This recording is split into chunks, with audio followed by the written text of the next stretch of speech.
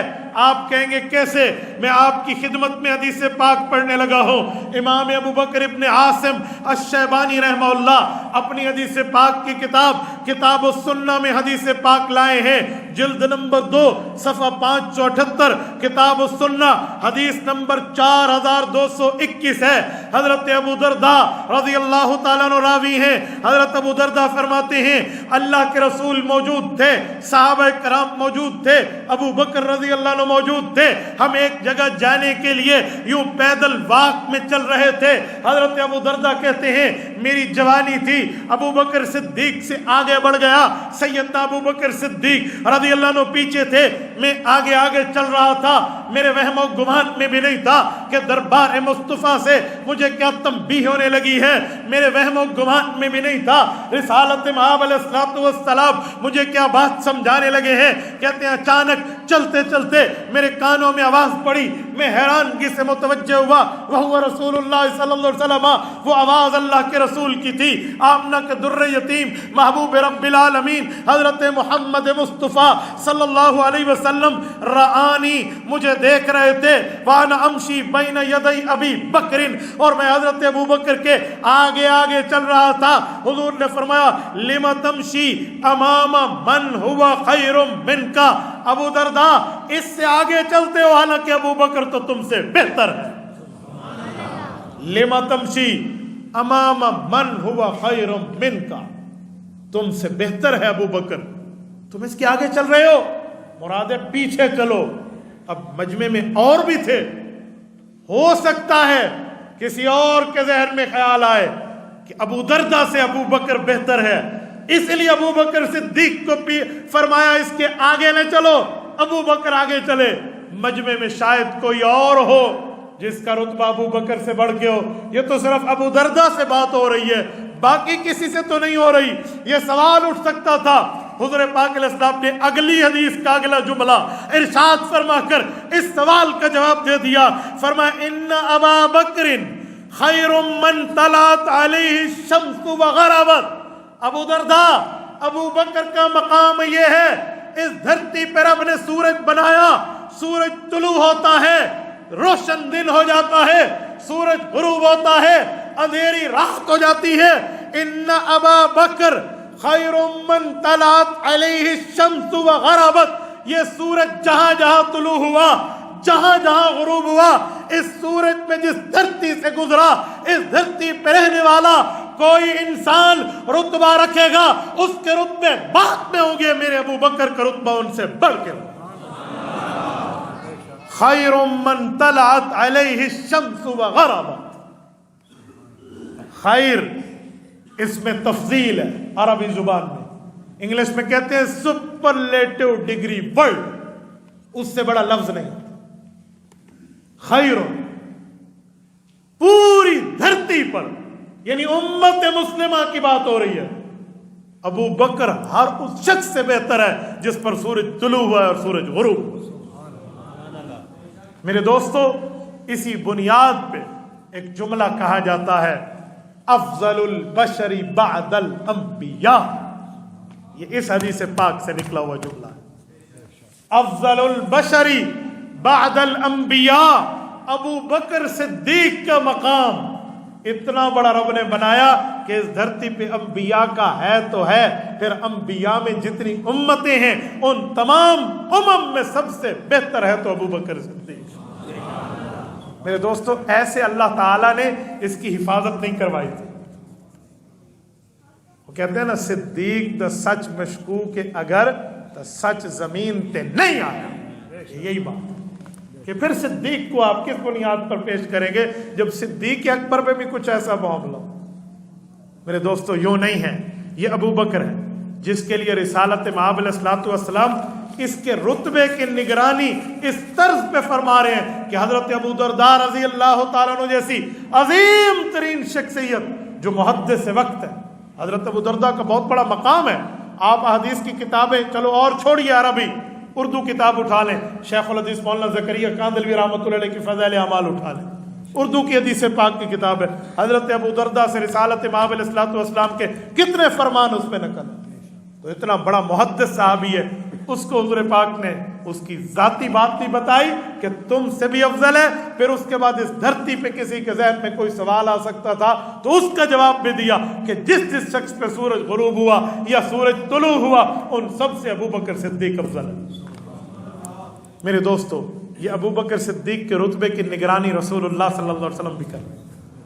شروع میں اسی لیے میں نے کہا ابو بکر وہ ہے جو اللہ کی نظر میں بھی اور رسول اللہ کی نظر میں بھی، آپ میری نظر میں ہو، آپ میری نگرانی میں ہو، بہت بڑی بات ہوتی ہے، بہت بڑا مقام ہوتا ہے۔ اس طرح کہ تم میری نگرانی میں ہو، اللہ کسی کو کہہ دے یہ رتبہ نبی کا ہے، یہ رتبہ نبی کا ہے۔ انی ارا انی معکما اسمع و ارا، حضرت موسیٰ علیہ السلام، حضرت ہارون علیہ السلام، ان دونوں کو رب نے فرمایا انی معکما، میں تمہارے ساتھ ہوں، اسمع و ارا، دیکھ رہا ہوں، سن رہا ہوں تمہارے ساتھ، تم جاؤ فرعون سے پاس جا کر دعوت اسلام پیش کرو۔ تو نبی کو یہ بات کہی گئی، ابو بکر کو یہ لفظ کہے نہیں گئے، لیکن ابو بکر کے ساتھ کیونکہ نبی نہیں ہے امتی ہے، اس لیے کام وہی کیا گیا ہے، لیکن نبوت کا رتبہ اوپر رکھا گیا ہے، صداقت کا رتبہ بعد میں رکھا ہے۔ کام وہی ہے، ترتیب وہی ہے، لیکن نبوت اور صداقت کا فرق دیا گیا۔ میرے دوستو، صرف یہی نہیں ہے، اس سے بھی آگے ایک جملہ کہوں، حضرت سیدنا علی المرتضیٰ، حضرت حیدر کرار رضی اللہ تعالی عنہ نے ایک مرتبہ جامع مسجد کوفہ میں خطبہ دیا، اور اس خطبے کو حضرت علی المرتضیٰ نے جس ممبر پہ بیٹھ کے حدیث پاک کو بیان کیا، حضرت امام احمد ابن حنبل رحمہ اللہ امت کے چوتھے بڑے امام ہیں، ایک مرتبہ یہ بھی اسی مسجد میں موجود تھے، جامع مسجد کوفہ کے اندر، اور اسی ممبر کے پاس بیٹھے تھے۔ احتراماً اس ممبر پہ امام احمد بن حنبل جیسا محدث اعظم نہ بیٹھا، کیونکہ اس ممبر پہ علی المرتضیٰ بیٹھے تھے۔ اس ممبر کے قریب ٹھہر کے اللہ کے کلام کو حاضر کر کے اور مسجد میں ٹھہر کر ایک جملہ ارشاد فرمایا۔ فضائل الصحابہ کی حدیث ہے، جلد نمبر 1 ہے، صفحہ 553 ہے، 484 نمبر کی حدیث ہے۔ حضرت علی المرتضیٰ رضی اللہ تعالیٰ عنہ کی روایت امام احمد بن حنبل بیان کرتے ہیں، کہتے ہیں خطبنا علی رضی اللہ عنہ علی ھذا المنبر فحمد اللہ وثنى علیہ وذکرہ ما شاء اللہ ان یذکرہ فقال ان خیر الناس بعد رسول اللہ صلی اللہ علیہ وسلم ابو بکر۔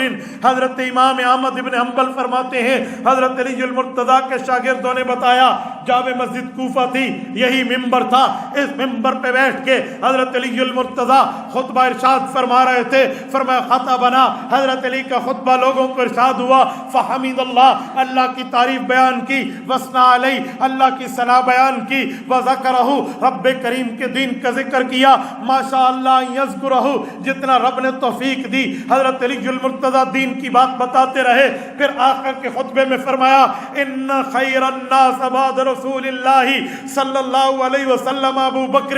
لوگوں، علی المرتضیٰ کا نظریہ سنو، میں نے اللہ کے نبی سے جو سنا سمجھا تمہیں بتانے لگا ہوں۔ اس دھرتی کے تمام لوگوں سے انبیاء کے بعد اگر کسی شخصیت کا رتبہ ہے تو علی المرتضیٰ کہہ رہے وہ ابو بکر صدیق کا ہے۔ یہ سیدنا علی المرتضیٰ کمرے میں نہیں کہہ رہے، کمرے کی بات نہیں ہے، کسی دوست سے ملتے ہوئے گفتگو نہیں ہے، نجی محفل کی بات نہیں ہے، کسی کے کان میں یہ بات ارشاد نہیں فرمائی، برسر منبر فرمایا ہے، خطبہ ارشاد فرمایا ہے۔ خطبے میں عقیدے کا اظہار ہوتا ہے، نظریے کا اظہار ہوتا ہے، موقف بتایا جاتا ہے، بیانیہ سنایا جاتا ہے، اوپینین شو کیا جاتا ہے، اپنے نظریے کو حجت اور دلیل و برہان کے ذریعے واضح کیا جاتا ہے۔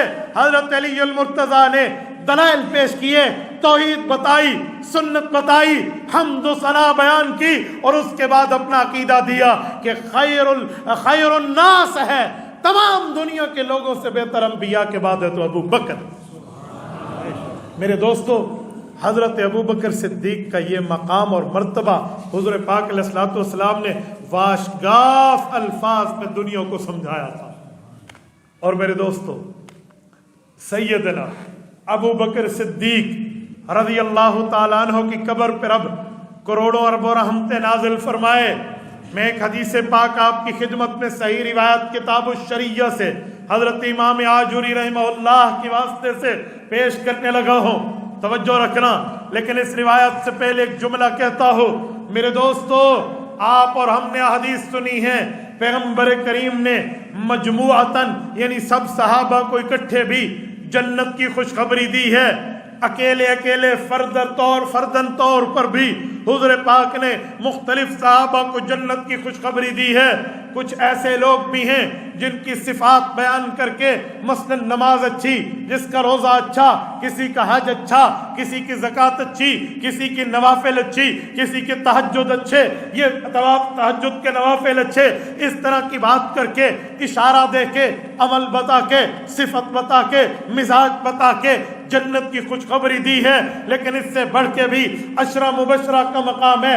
عشرہ مبشرہ پیغمبر کریم کے وہ 10 صحابہ ہیں جن کو ایک ہی محفل میں اکٹھی جنت کی خوشخبری ملی ہے۔ حضرت ابو بکر ہیں، حضرت عمر ہیں، حضرت عثمان ہیں، حضرت علی ہیں، حضرت طلحہ ہیں، حضرت زبیر ہیں، حضرت سعید ہیں، حضرت سعد ہیں، عبد الرحمن بن عوف ہیں، ابو عبیدہ بن جراح ہیں۔ یہ پیغمبر کریم علیہ التحیۃ والتسلیم کے وہ 10 صحابہ عشرہ مبشرہ ہیں جنہیں ایک ہی محفل میں جنت کی خوشخبری بائی نیم الاٹ ہوئی ہے۔ ابو بکر فی الجنہ، عمر فی الجنہ، عثمان فی الجنہ، علی فی الجنہ، ایک ایک صحابی کا نام لے کے پیغمبر کریم علیہ التحیۃ والتسلیم نے جنت کی خوشخبری دی ہے۔ یہ سارے موقع ہیں، لیکن ایک زندگی کا موقع ایسا ہے جہاں صرف جنت کی خوشخبری کی بات نہیں ہے، جہاں صرف جنت کے انعام کی بات نہیں ہے، جہاں صرف جنت کے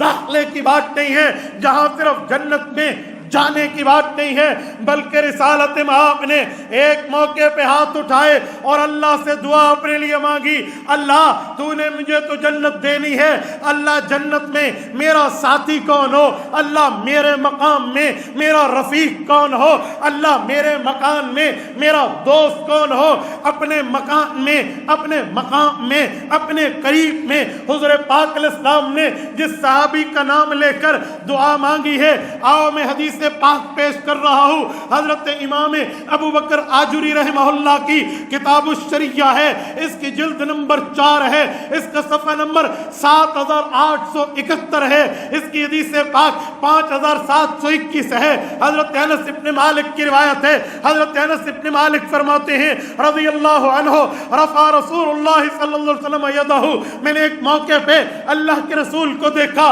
حضور پاک علیہ السلام نے دعا کے لیے ہاتھ بلند کیے ہوئے ہیں اور زبان نبوی سے دعائے نبوی جاری ہے، اللہ کی دربار میں اپنی آخرت، اپنی جنت، قیامت کی بات میں، جنت کے درجات و مقامات اور رتبات کے بارے میں حضور پاک دعا فرما رہے ہیں۔ دعا فرماتے فرماتے پیغمبر کی زبان سے یہ دعا کے لفظ نکلے، اللہم اجعل ابا بکر معی فی درجتی یوم القیامہ، میرے مولا جنت میں جو مجھے درجہ ملنا، جنت میں جو مجھے مرتبہ ملنا، جنت میں جو مجھے مقام ملنا، اللہ اس مقام میں بھی میرا ساتھی ابو بکر ہو۔ میرے دوستو، یہ واحد موقع ہے جہاں جنت کی صرف خوشخبری کی بات نہیں ہے، بلکہ جنت میں اپنے ساتھ بتائے ہوئے لمحات کی آرزو ہے۔ اللہ وہاں بھی میرا ساتھی یہ ہو۔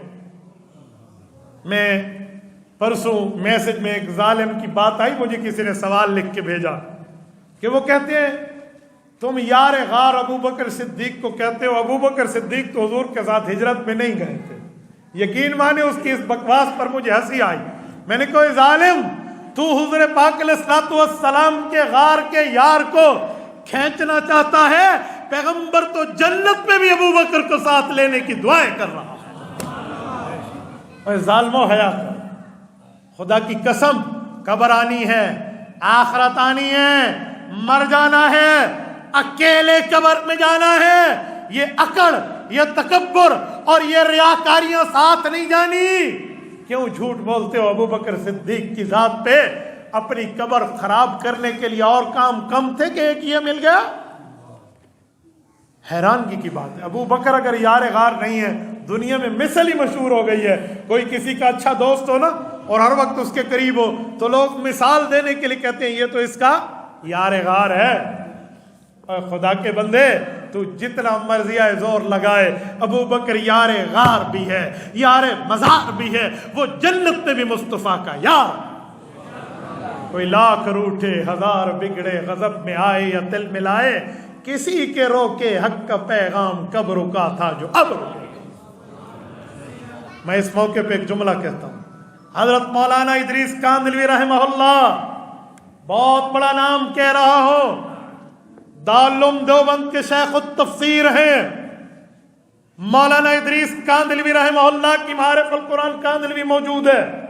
جامعہ اشرفیہ لاہور میں شیخ الحدیث رہے، ایک واسطے سے میرے بخاری کے شیخ بنتے ہیں. میرے دوستو، حضرت مولانا ادریس کاندھلوی، ان کے پاس ایک شخص آیا، متاثر ان لوگوں سے تھا جن کے دل میں بغض صحابہ ابل رہا ہوتا ہے. حضرت کے پاس آ کر کٹ حجتیاں کرنے لگا، بحث کرنے لگا، سوال در سوال کرنے لگا.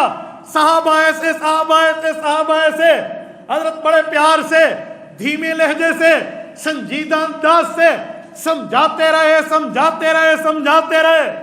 آیات سنائی، احادیث سنائے، پیغمبر کے فرمان سنائے، صحابہ اہل بیت کے واقعات سنائے. پر جس کے دماغ میں بھوسا بھرا ہو وہ کہاں دلائل سمجھتا ہے؟ اسے دلیل نہیں چاہیے، اسے ضلالت چاہیے ہوتی ہے.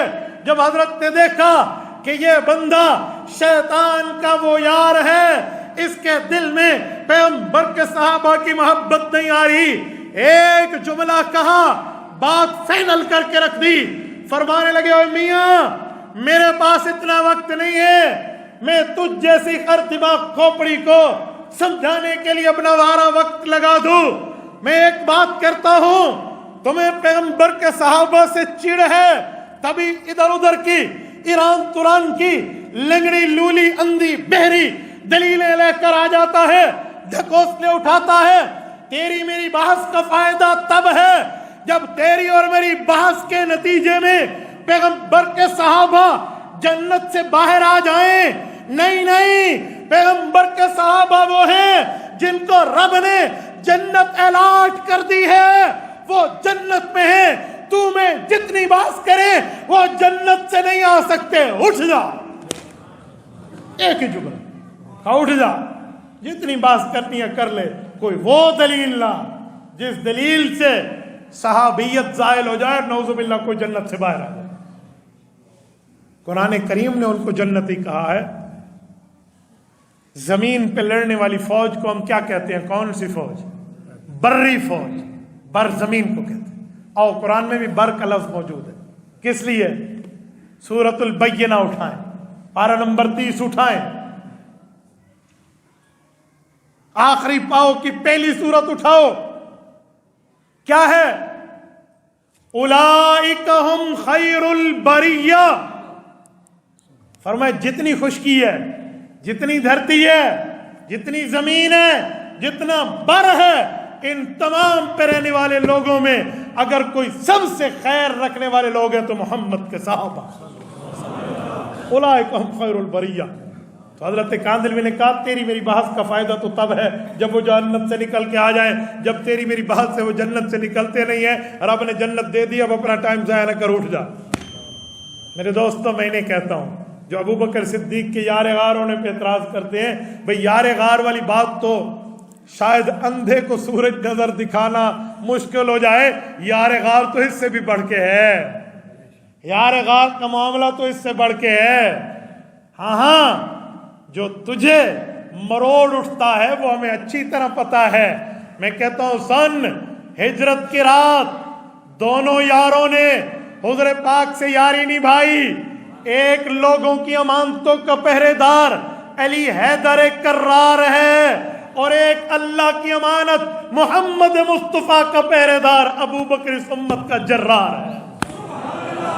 بھائی دونوں امانتوں کے پہرے دار ہیں. لوگوں کی امانتیں علی المرتضیٰ نے حوالے کر کے پیغمبر کے پاس مدینہ جانا ہے اور اللہ کی امانت کی حفاظت کر کے ابو بکر نے مدینہ پہنچانا. یہ رتبہ بلند ملا جس کو بھی مل گیا. ہر مدعی کے واسطے دار و رسن کہاں. تو رسالت میں آپ نے دعا کی. حضرت انس کہتے ہیں اللہم اجعل ابا بکر معی فی درجتی یوم القیامہ. مولا میرے ابو بکر کی یاری کو جنت کے درجے میں بھی ہمیں اکٹھے برقرار رکھنا. جب حضور پاک نے یہ دعا کی آگے کیا ہوا؟ حدیث یہاں ختم نہیں ہوتی. کتاب الشریعہ میں اگلی روایت کے لفظ بھی موجود ہے. حضرت امام آجری رحمہ اللہ فرماتے ہیں, حضرت انس فرماتے ہیں جب دعا پوری ہوئی میں اس انتظار میں بیٹھ گیا اس دعا کی قبولیت کا جواب کیا آتا ہے. رب کریم اس دعا کی قبولیت کے بارے میں جو ارشاد فرمائیں گے تو رسالت مآب ہمیں بتائیں گے. کہتے ہیں بتانا تو بعد میں, رسالت مآب نے دعا کی اس کے بعد جواب آیا, چہرہ نبوی گلاب کے پھولوں کی طرح کھل گیا. حضور پاک نے فرمایا فَأَوْحَى إِلَيْهِ إِنِّي قَدْ اسْتَجَبْتُ لَكَ. اللہ نے حضور پاک کے دل پر یہ بات نازل فرمائی, محمد کریم علیہ التحیۃ والتسلیم, آپ کا کام مانگنا تھا, ہم نے قبول کر کے ابو بکر آپ کی جنت کا ساتھی بنا دیا. میرے دوستو یہ حدیث پاک ہے. رسالت مآب علیہ الصلوۃ والسلام کا حضرت ابو بکر صدیق رضی اللہ تعالیٰ عنہ کے ساتھ محبت کا تعلق آج تک تو ہم دکھاتے تھے حضور پاک کے ساتھ, صحابہ کے محبت کا تعلق کیا ہے یہاں یہ نہیں ہے. یہاں یہ ہے کہ ابو بکر کے ساتھ امام الانبیاء کتنا پیار کرتے ہیں.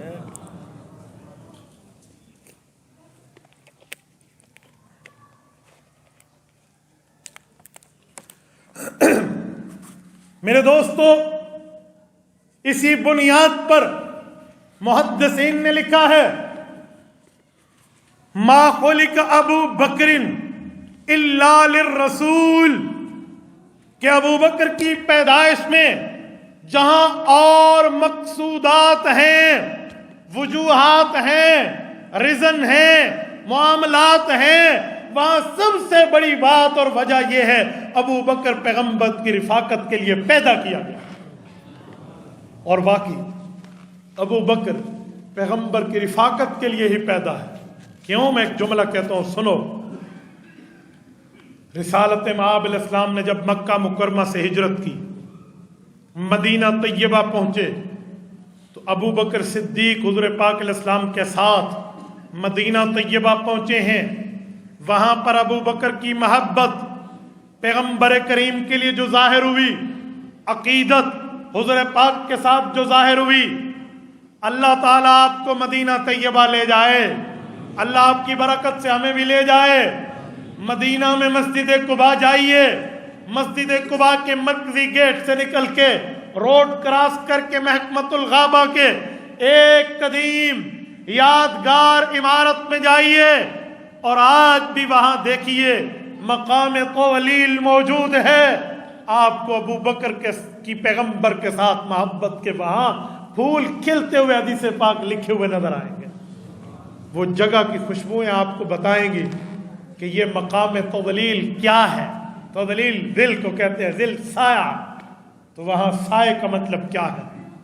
میں نے الحمدللہ کئی بار اس جگہ کی زیارت کی ہے. قباء سے بالکل سامنے نکل کے, سامنے والا محلہ, جسٹ یہ روڈ کراس کریں, آگے جائیں. 1400 سال پرانا وہ گھر کے اندر وہ کمرہ آج بھی حضرت کلثوم ابن حدم رضی اللہ تعالیٰ عنہ کا موجود ہے, جہاں رسالت مآب 2 سے 3 ہفتے قیام کرتے ہیں پھر مدینہ جاتے ہیں. حضرت کلثوم بن حدم رضی اللہ عنہ رسول اللہ صلی اللہ علیہ وسلم کے مدینہ منورہ کے پہلے میزبان ہیں. قباء کی مسجد جس جگہ تعمیر ہے, جس کو قرآن تقوی کی بنیاد پہ پہلی مسجد کہتا ہے, وہ مسجد حضرت کلثوم بن حدم رضی اللہ تعالیٰ عنہ کی اس جگہ پہ بنی ہوئی ہے جو انہوں نے کھجور سکانے کے لیے, چھوارے بنانے کے لیے جگہ لی ہوئی تھی. اس جگہ حضور پاک کے فرمان پر حضرت کلثوم ابن ہدم نے مسجد قباء کے لیے پیش کر دی. میں کہتا ہوں وہ جگہ حضور پر اس نے قربان کر دی. 3 روایتیں، ایک روایت میں 2 ہفتے، ایک روایت میں 24 دن حضور پاک ان کے مکان میں رہے، تا وقت ہے کہ حضرت علی المرتضیٰ لوگوں کی امانتیں دے کر مدینہ منورہ پہنچائے. پھر حضور پاک علی ابو بکر قباء سے مدینہ شہر میں داخل ہوئے. جب تک حضرت علی المرتضیٰ تشریف نہیں لائے تھے حضور پاک نے قباء میں ان کا انتظار فرمایا. قباء کو باب المدینہ بھی کہتے ہیں، آج بھی جائیں تو وہاں باب المدینہ لکھا ہوا ہے. پرانے زمانے میں حضور کے زمانے میں سے العالیہ بھی کہا جاتا تھا. یہ بلند جگہ ہے، پہلے لوگ یہیں آتے، مدینہ میں داخل ہونے کے لیے پھر آگے آتے. سنیں، حضرت کلثوم بن ہدم کا مکان آج بھی موجود ہے. خصوصاً وہ کمرہ جس کمرے میں رسالت مآب کے 2 ہفتوں سے زائد کا قیام ہے حضرت ابو بکر کے ساتھ. اس کمرے کی آج کل تھوڑی بہت مرمت وغیرہ تو کی گئی ہے، لیکن جو پرانی بنیادیں، عمارتیں ہیں اور دیوار کی موٹائی چوڑائی ہے وہ آج بھی اوریجنلٹی اصل حالت میں ہے. سمجھ آتا ہے کہ واقعی یہ کتنے 100 سال پرانی عمارت ہے. وہاں اس کے ساتھ ایک جگہ ہے وہ انہوں نے نماز کے لیے وقف کی ہے. وہاں بندے نماز پڑھتے ہیں، نوافل پڑھتے ہیں. تھوڑا بہت تعلق ہو نا محکمۃ الغابہ میں، آپ آسانی سے اس جگہ میں جا سکتے ہیں. شاید آج کل سنا ہے کہ وہ ٹورزم کے لیے بھی کھول رہے ہیں. وہ بڑا پیارا مقام ہے. وہاں پر یوں ہوا، حضرت ابو بکر صدیق اور حضور پاک ہیں، جب ان کا قیام یہاں لمبا ہوا تو مدینہ طیبہ کے لوگ یہیں آ گئے تاکہ اللہ کے رسول کو جو ہم نے پہلے دعوت دی تھی مدینہ آنے کی، ایک بار پھر اس دعوت کو کنفرم کریں. تو یہ لوگ آئے. تو جو لوگ آئے تھے نا ان میں کچھ نئے لوگ بھی تھے. اللہ کو جب میں واقعہ پڑھتا ہوں میرے رونگٹے کھڑے ہو جاتے ہیں. وہ آئے اور آ کر حضور پاک علیہ السلام کو بھی ملے، حضرت ابو بکر کو بھی ملے. حضرت ابو بکر صدیق کہتے ہیں جب 10واں 8واں بندہ ملنے لگا نا تو مجھے یہ شک پڑا کہ یہ لوگ حضور پاک کو چہرے مبارک سے نہیں جانتے، بائی فیس انٹروڈکشن نہیں ہے ان کا چہرے مبارک کا. یہ مجھے نبی سمجھ رہے ہیں اور مجھے مصافحہ کرتے ہوئے یہ محمد صلی اللہ علیہ وسلم کو مان کر رہے ہیں.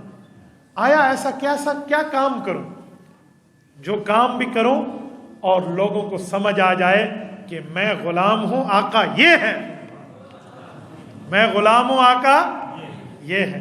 تو حضرت ابو بکر صدیق رضی اللہ تعالیٰ عنہ نے وہاں پر کیا کیا، اٹھ کے کھڑے ہوئے اور جو چادر اپنے کندھے پہ تھی، محمد چادر دکھانا بیٹا، یہ لے، یہ چادر ہے نا، چادر، یہ چادر حضرت ابو بکر نے اپنی چادر اتاری اور اس طرح حضور پاک کے سر مبارک پہ کی تاکہ حضور پاک کو سایہ لگے، حضور پاک دھوپ پہ نہ بیٹھے. سایہ بھی مل گیا اور لوگوں کو تعارف بھی ہو گیا یہ ابو بکر ہے، وہ رسول اللہ. سائے کو عربی میں تذلیل کہتے ہیں، ظل، سائے کی جگہ. وہ سائے کی جگہ آج بھی موجود ہے، مقام تذلیل. اندازہ لگاؤ ابو بکر صدیق رضی اللہ تعالیٰ عنہ نے کس طرح دماغ کو کام میں لایا ہے. حضور کی حفاظت بھی ہو گئی اور رتبہ بھی ظاہر ہو گیا اور رسالت مآب علیہ السلام کی خدمت بھی ابو بکر نے کر لی. اور ابو بکر نے اپنے دماغ کو صرف ایک موقع پہ حضور کے لیے استعمال نہیں کیا، کئی مواقع ہیں. مکہ مکرمہ آئیے، مکہ مکرمہ میں مسغوطہ کے ساتھ وہاں پر ایک پہاڑی ہے، پرانے زمانے میں اس کو جبل ہادی کہتے تھے. آج کل وہاں نفق، ٹنل، سرنگ بنی ہوئی، یہ بھی ہادی ہے. نفق ہادی بھی پرانے لوگوں سے کہتے تھے. ہادی کا کیا معنی؟ ہادی تو کہتے ہیں جو راستہ دکھائے، گائیڈ ہو. کیا مطلب؟ کہتے ہیں حضرت ابو بکر اور رسول اللہ جب ہجرت کر کے آ رہے تھے اس وقت رات کی تاریکی کا عالم تھا. پیغمبر کریم کے سر اقدس پہ 100 اونٹ کا انعام لگ چکا تھا. ابو بکر صدیق کے سر پر بھی 100 اونٹ کا انعام لگ چکا تھا. ابو بکر بڑی حفاظت سے رسالت مآب کو لے کر آ رہے تھے. اسی راستے میں ایک شخص ملا ابو بکر صدیق کو. وہ ابو بکر کو تو جانتا تھا کہ ابو بکر بزنس مین آدمی تھے، کاروباری آدمی تھے، ہر ایرے غیرے سے ان کا تعلق تھا، باہر تک لوگ ان کو جانتے تھے. لیکن وہ شخص حضور پاک سے تعارف نہیں رکھتا تھا. وہ ابو بکر صدیق کو ملا، ملنے میں پوچھا ابو بکر کہاں کا ارادہ ہے؟ فرمایا بس جا رہا ہو. ابو بکر صدیق کی عقل نے یہاں کام کیا تھا.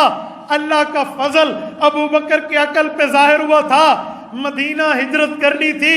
ابو بکر مکہ سے مدینہ کے راستے پہ حضور کو نہیں لے گئے تھے کہ قدم کے نشان کے جاننے والے کھوجی مدینہ میں پیچھے نہ آ جائیں. ابو بکر یمن کے راستے پہ لے گئے. غار ثور مدینہ کے راستے میں نہیں ہے, غار ثور مکہ سے یمن کے راستے میں ہے. ابو بکر ادھر لے گئے, ادھر آرام کرایا, پھر مدینہ کی سائڈ لی. دشمن کی آنکھوں میں ابو بکر نے محمد کریم کی حفاظت کرتے ہوئے وہ خاک جھول دی تھی. اسی راستے میں شخص ملا, اس نے ابو بکر سے کہا کہاں؟ کہا بس جا رہا ہوں. نہیں بتایا. اس نے بائے دھوے پوچھا یہ کون ہے؟ ابو بکر کے لیے بڑا امتحان آیا. کیا بتاؤں؟ جھوٹ بھی نہ ہو, پیغمبر کی حفاظت بھی ہو جائے, کہیں یہ جا کے آگے یہ راز نہ کھول دے. کیا کروں؟ ابو بکر کی عقل پہ اللہ کا فضل اترا. ابو بکر نے کہا ھذا ھادی یہدینی. اللہ ھذا ھادی یہدینی, یہ میرا گائیڈ ہے, میرا راہبر ہے, میرا رہنما ہے, مجھے راستہ دکھا رہا ہے. اس بندے نے سمجھا ابو بکر کسی نئے راستے پہ جا رہا ہے. ایک شخص کو پیسے دیے ہیں, کرایہ دیا ہے, تنخواہ دی ہے, اجرت طے کی ہے کہ تو راستہ دکھا.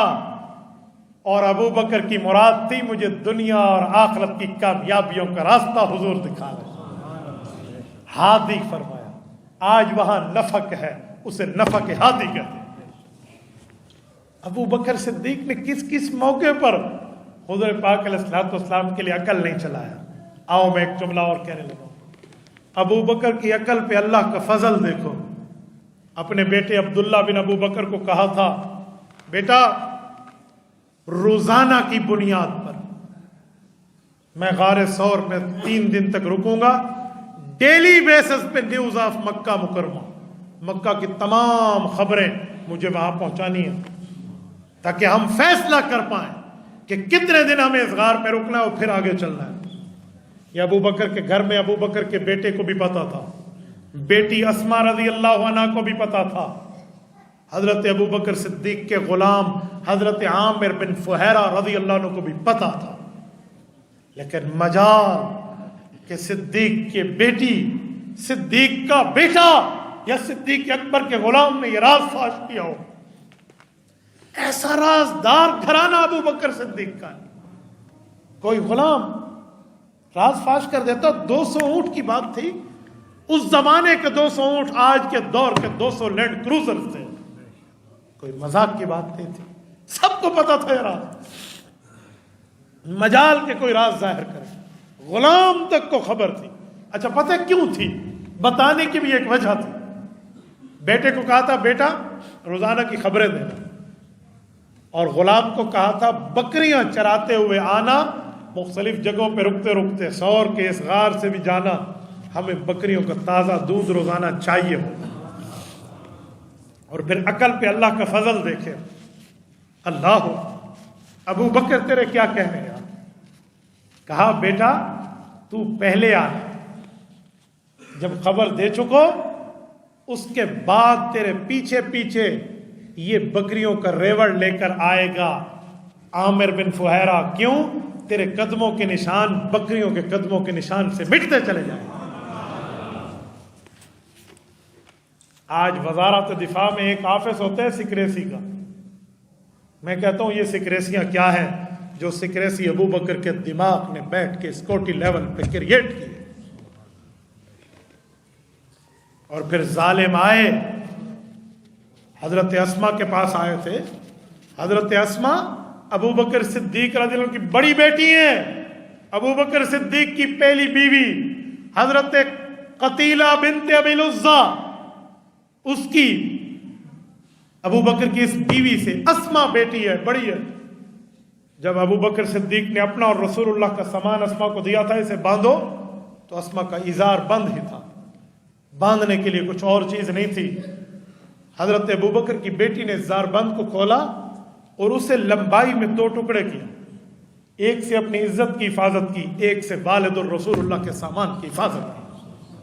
اس بیٹی کا لقب ہے ذات النطاقین، نطاقہ کہتے ہیں ایزار بند کو، ذات النطاقین جس کے ایزار بند کے دو حصے کیے گئے، ایک خود باندھا اور ایک ابا اور حضور پاک کے سامان کو باندھا۔ ان لوگوں نے یوں زندگی حضور پہ لگائی ہے، کوئی اس پہ تبرہ کر کے اپنے لیے جہنم کا اعلان کرائے گا؟ اس خاندان نے، اور پھر مذاق کی بات نہیں، میں اگلا جملہ کہتا ہوں سنیں، وہ بندے متوجہ ہوں جن کے گھر میں ان کی جوان بیٹیاں بیٹھی ہیں، جن کے سینے میں باپ والا دل ہے۔ ابو جہل آیا، حضرت اسماء سے پوچھا تیرا باپ کہاں گیا؟ نہیں بتایا حضرت اسماء نے، کہاں گیا،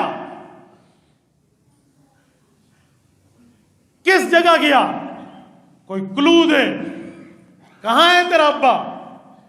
کہا چلا گیا۔ کہا کہاں گیا؟ کہا جہاں جانا تھا۔ کہا کہاں جانا تھا؟ کہا کہاں جہاں چلا گیا، نہیں بتا۔ اس ظالم نے تھپڑ مارا۔ حضرت اسماء جوان بیٹی ہے، 27 سال اماں عائشہ سے عمر میں بڑی ہے، وہ بیٹی تھپڑ برداشت کر گئی، حضور کے راز کو نہیں کھولا۔ مجھے ایمان سے بتاؤ، یہ وہ وقت ہے جب ابو بکر کا ابا ابو بکر کے مخالف ہے، اور ابو بکر کا ابا یہ سمجھتا ہے۔ ایک روایت میں آپ کو پڑھ کے دکھا دوں، ایک موقع پہ حضرت ابو بکر گزرے تو ان کے والد اپنے دوستوں کو کہنے لگے، یہ مکہ کے فیصلہ کرنے والے بندے تھے، اپنے دوستوں کہنے لگے حضور پاک کا نام لے کر، کہا اس نے میرے اس نوجوان بیٹے کو مجھ سے دور کر دیا، اپنی ترتیب پہ لے گیا۔ یعنی اس کے والد اتنے مخالف تھے شروع میں۔ تو مجھے بتائیں جب جوان پوتی کے چہرے پہ تھپڑ لگے تو اس دادے کی بات مزید مضبوط نہیں ہو جائے گی کہ کن کاموں میں آ گیا ابو بکر تو؟ لیکن ابو بکر مجال کے پیچھے ہٹے۔ ہاں، حضرت ابو بکر صدیق رضی اللہ عنہ سب کچھ برداشت کیا ہے، صرف عزت مصطفیٰ کو بچا گیا۔ اور آج ابو جہل، مکہ مکرمہ میں جاؤ تو صحیح، اس کے گھر میں لیٹرینیں بنی ہوئی، سارے آدمی اٹھتے واش روم نے، ابو جہل کے نام پہ لعنتیں برستی ہیں، ابو بکر آج بھی سلامیاں پیش ہو۔ آپ اور تو چھوڑیں، بدر چلے جائیں، جنگ بدر جہاں ہوئی ہے 140 سے 160 کلومیٹر ہے مدینہ طیبہ سے۔ بدر میں ایک مسجد عریش ہے، اس کے ساتھ رسول اللہ کے صحابہ کی قبریں، 14 شہداء بدر کے نام وہاں لکھے ہوئے موجود ہیں۔ آج کل تو ماشاءاللہ انہوں نے اس کے لیے یوں جالیاں لگا دی حضرت، جیسے جنت البقیع کی جالی۔ اب بدر تو ماشاءاللہ ایسے بن گئے، پرانے زمانے میں تو دیواریں ہوتی تھی، اب تو وہ دیواریں ہٹا دی، اب تو باہر سے زیارت بھی ہو سکتی۔ اور مسجد عریش کے ایک کونے میں قلیب بدر ہے، جہاں ابو جہل سمیت 24 کفار کو بغیر کفن و دفن و جنازے کے وہاں ڈالا گیا تھا۔ اور رسالت مآب نے ان کو آ کر اوپر کہا تھا بتاؤ تمہارے ساتھ تمہارے بتوں نے سچا وعدہ کیا یا میرے ساتھ میرے اللہ نے سچا وعدہ؟ حل وجدتم ما وعد ربکم حقا، یہ فرمایا تھا۔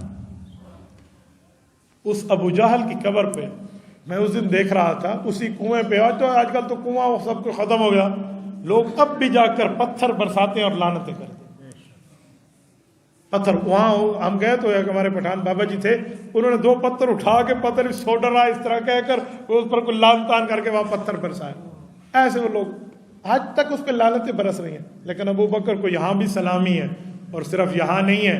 ایک موقع پہ حضور پاک نے فرمایا ابو بکر ایک خوش قسمت ایسا بھی ہوگا جو جنت کے سامنے آئے گا، جنت کے 8 دروازے اعلان کریں گے آپ مجھ سے داخل ہو جائیں، اور ابو بکر مجھے امید ہے میری امت میں وہ مقام تمہیں ملے۔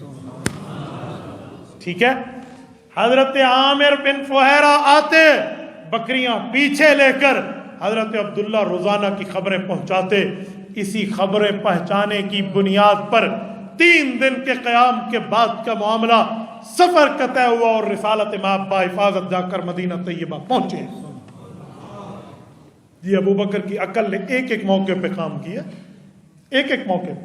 میں نے کہا ابو بکر کی عقل پہ اللہ کا فضل ہے، ایک ایک موقع پہ۔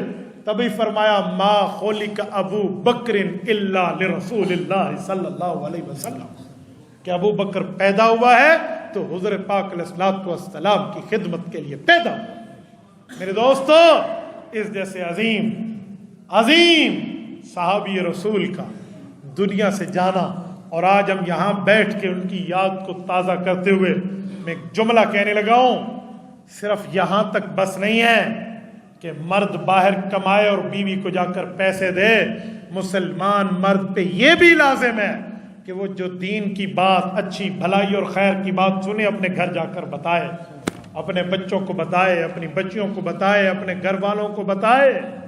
آج ہمیں چاہیے ہم اپنی اولادوں کو سمجھائیں، بتائیں۔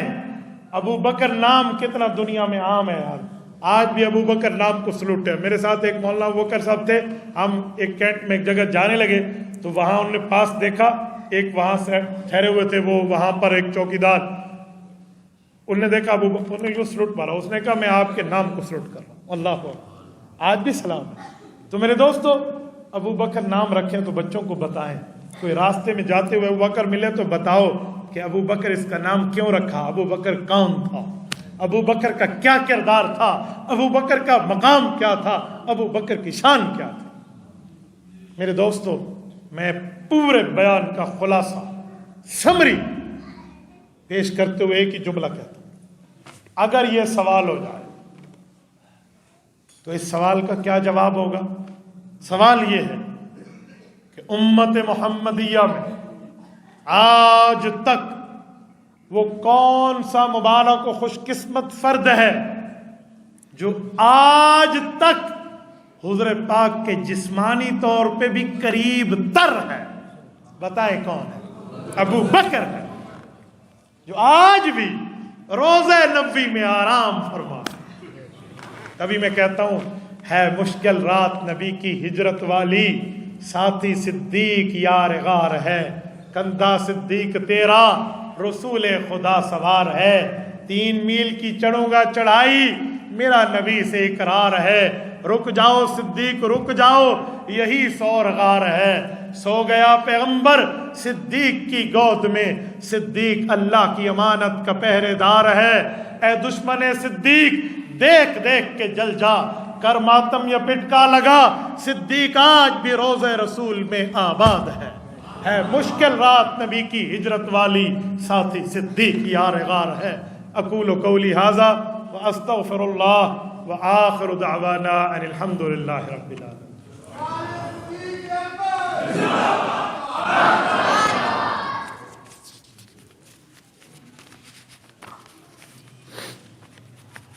مفتی صاحب، صحابہ اور اہل بیت میں کیا فرق ہے، اور صحابہ کرام کے اور اہل بیت کے فضائل سنیے۔ رسول اللہ صلی اللہ علیہ وآلہ وسلم کا یارانہ اور حضور کا گھرانہ، حضور کے یارانے کو صحابہ کہتے ہیں، حضور کے گھرانے کو اہل بیت کہتے ہیں۔ جو حضور کا یارانہ ہے وہ حضور پاک علیہ الصلوۃ والسلام کے صحابہ ہیں، اور جو پیغمبر علیہ الصلوۃ والسلام کا گھرانہ ہے وہ پیغمبر کا اہل بیت جو کہلاتا ہے۔ اس کو مزید بھی آگے چلیں تو آپ سمجھا سکتے ہیں کہ جو شخص حضور پاک علیہ السلام پہ ایمان لایا لیکن پیغمبر کا فیملی ممبر نہیں ہے، گھر کا فرد نہیں ہے، وہ صحابی ہے، اور جو پیغمبر کے گھر کا فرد بھی ہے، حضور پہ صاحب ایمان بھی ہے، وہ نبی کی اہل بیت ہے۔ ٹھیک ہے، یقیناً لفظ اہل بیت میں عام مطلق صحابہ سے اہل بیت کا مقام افضل ہے، کیونکہ وہ اہل بیت بھی ہیں اور صحابی بھی ہیں، لیکن ابو بکر صدیق رضی اللہ تعالیٰ عنہ اس درجے پہ فائز ہیں جو تمام صحابہ اور اہل بیت کے امام۔ ابو بکر کا رتبہ سب سے بڑھ کر ہے، ابو بکر صدیق امام ہے۔ باقی لکھا ہوا ہے اہل سنت کے علاوہ کسی اور مسجد کے امام کے پیچھے بابا نہ جمعہ ہوتی ہے نہ جمعرات ہوتی ہے، میں تو خالصتاً اپنی مسجد کے امام کی بات کروں۔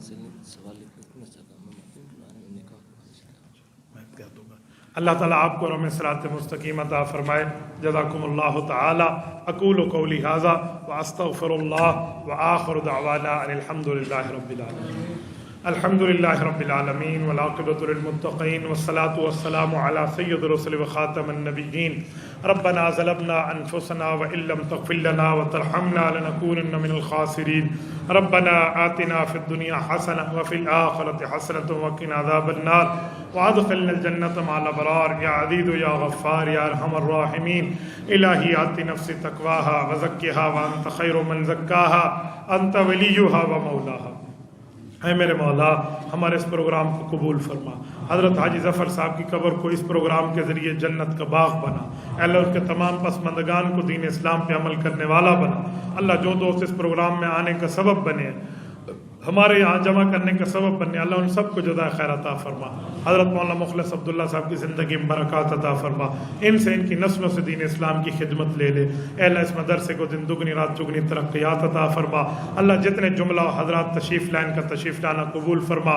اے اللہ یہ ہاتھ اٹھائے بیٹھے ان کا ہاتھ اٹھانا قبول فرما۔ اے اللہ جتنے بیمار ہیں انہیں صحت عطا فرما، جو دنیا سے رخصت ہو گئے ان کی قبور کو جنت کا باغ بنا۔